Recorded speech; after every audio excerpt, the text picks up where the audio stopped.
games that have transcended. We'll just go down the topic list here. Games that have transcended time. Mega Man.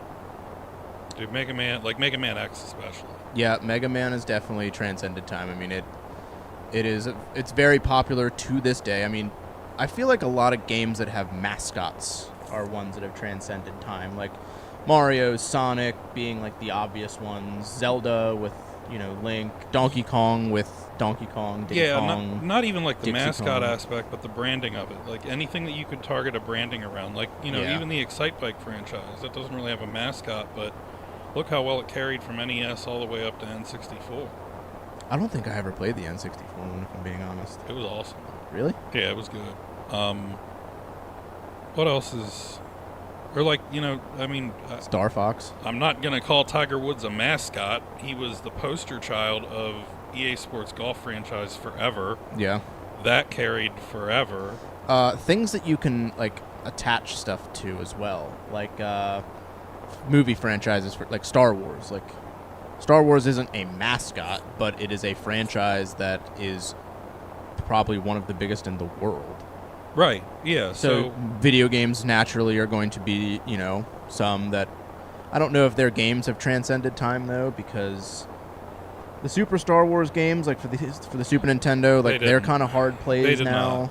They're hard plays. The new ones are good, but they're new games. They haven't transcended anything. Right. Shadows of the Empire on N64 was a great game then. I haven't revisited it to know if it's like still there.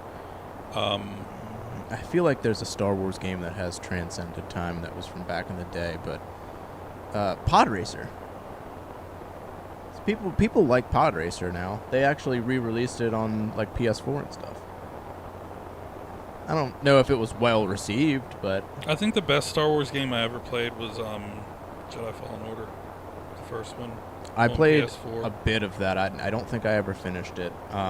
You bitch. I know. I suck. Yeah. Spider, like... You got to build your own lightsaber in that.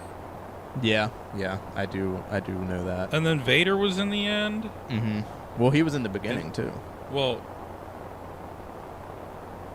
You had the fight that you had to lose to Vader. Yeah.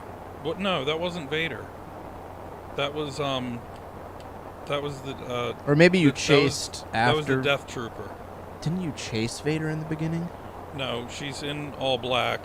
And I thought she's maybe I got to the point where the hell's you see the Vader. name of him? She's one of the seventh. What is she? The seventh sister? I can't remember. I honestly don't know. I don't know, but that was a great game. Yeah, I mean, for games that have transcended time, I think Mario 3 is a very obvious one. No. I think all of the Marios have kind of transcended time. For the NES, Mario World has definitely transcended time. Mario 64. Hot take.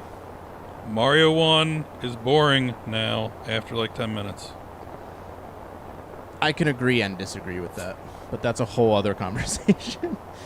All of the Marios have transcended time. Mario Kart has transcended. Mario Kart is definitely one that has transcended time and continues to be a very massive thing for Nintendo. Like I can play that on SNES still and be like, Mario 64 is one that people still play to this day, and like the speedrunning community around that is, I think, a big player into that because that speedrun is insane to watch. Oh yeah, it's 3D speedrun. Ocarina of Time, the first Zelda, I think also you can throw in there as well. Mario Paint. I don't know if that's true. I love Mario Paint. We know that you've mentioned it many times. That I was accused of being simple-minded previously. You know what? You're absolutely right. I wish I was simple-minded. I try to be. It's a much simpler world when you're simple-minded. Donkey Kong Country 1, 2, and 3, they are still heavy hitters to this day. F-Zero? F-Zero still well loved. But only the Super Nintendo version. I think the GameCube version people liked as well. I didn't like GameCube. Let's see. What else here? The Castlevania franchise has transcended time. 1, 2, and 3 for the NES. Symphony of the Night. the Game Boy Advance games, they've been, I think they have really, especially Symphony of the Night. I just saw a game you put on that list, and I swear, if one more person fucking says Metroid, I'm gonna lose my shit. What is wrong with Metroid? It's not that good. Zombies Ate My Neighbors, Transcended Time. You have weird attachments to weird games, and you also have weird hate for games as well. I hate Metroid. The Ninja Turtle games, I think, have also transcended time. Turtles in Time, especially. That's really the one. But even like the original arcade Ninja Turtles was one. If you had to pick one Need for Speed game that can exist on Earth, Underground 2. Not Most Wanted? Underground 2. Definitely Underground 2. Yeah, probably Underground 2. The Pokemon games for the Game Boy. Did not try. Oh, yeah, well, yeah, on the Game Boy, they transcended time. Any of the other ones were kind of like... Well, I mean, the ones on the Game Boy and the Game Boy Color, the Game Boy Advance as well, Ruby and Sapphire, they have definitely transcended time. What came after Ruby and Sapphire? That was when, like, Black and White and Platinum and stuff came out, which people still love those games because, I mean, it's still a Pokemon game, but when you're talking about, like, the original Pokemon, like, that is truly transcended through time. Pokemon Blue, baby. Yeah. What else? Blue. Crash Bandicoot, Spyro the Dragon. The classic platformers really have pushed through into the mainstream. I want to revisit that for a second. You have Blue, Red, Yellow. Yeah. And based on which one you got, that determined what you started with, correct? No. Well, Yellow, yes, because you started with Pikachu. Blue and Red, you had the same choice of starters. You had Bulbasaur, Charmander, or Squirtle. Right. And then it changed after that because when you had Gold, Silver, and Crystal, you got the same choices of starters. Yeah, you got the same choice of starters.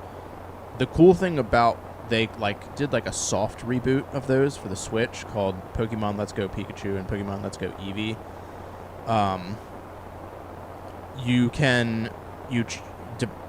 get Pikachu or you get Eevee, but you can catch the starters, so you can catch Charmander or Charizards and stuff out in the wild. I actually really enjoyed those games on the Switch, but that's not the point of this discussion. How cool would it have been if they had done a green as well, and then whichever one you got, like if you got blue, you got a Squirtle, if you got red, you got a Charmander, if you got green, you got a Bulbasaur. That would have been pretty cool. Like, if you just bought, you get to pick the starter based on the game that you bought. That would have been pretty sweet. Hard-coded. That would have added to collectability, I think.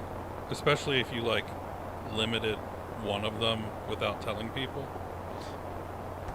Probably, yeah. They probably would have had to make more copies. I mean, I imagine yellow's worth more than blue or red. I believe so. That makes sense. I think all of the third editions are the more valuable ones because Crystal is definitely more than Gold and Silver. Emerald is definitely more than Ruby and Sapphire. And I don't know the ones after that. But yeah, that is very true. Because I think the third ones came out after the initial two. I don't think they came out all three at the same time. Resident Evil and Silent Hill, they've transcended time. Maybe not as individual games. Some individual games have, but as franchises, I think they've... Resident Evil more than Silent Hill, because Silent Hill Konami has put out some real stinkers on the Silent Hill games. Ratchet and Clank, maybe not so much Jak and Daxter because they haven't really. Spyro the Dragon. I did say Spyro the Dragon.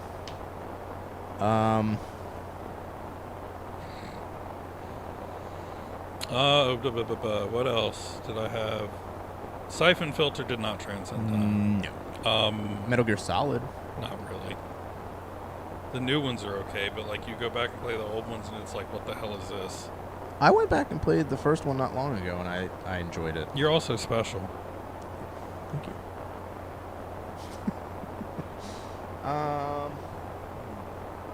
Tony Hawk.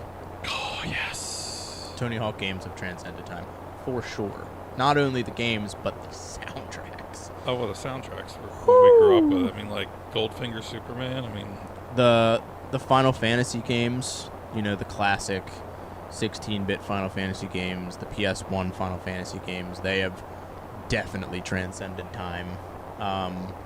Classic RPGs and stuff like Chrono Trigger I hate to has do this to you. transcended time. What are you doing? What are you doing? Really bad.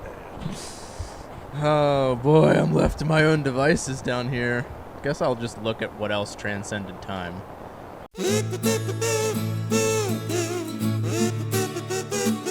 Tetris, Punch-Out probably, Mario sports games, Double Dragon, Halo, RuneScape. I think we've pretty much covered like most of the games that I can think of that have like transcended time. I know there's probably a bunch that, you know... What about the Home Alone games? They were a bitch. Dude, there's a game that people were speedrunning off of Steam. I forget what it's called, but it's basically you play as Kevin McAllister and you have to escape from the Wet Bandits. What is it? What are the... Marv and... What's the other one's name? Harry, that's it. Harry and Marv. You have to escape from them. It's like really janky and really bad. Wow. What a hole.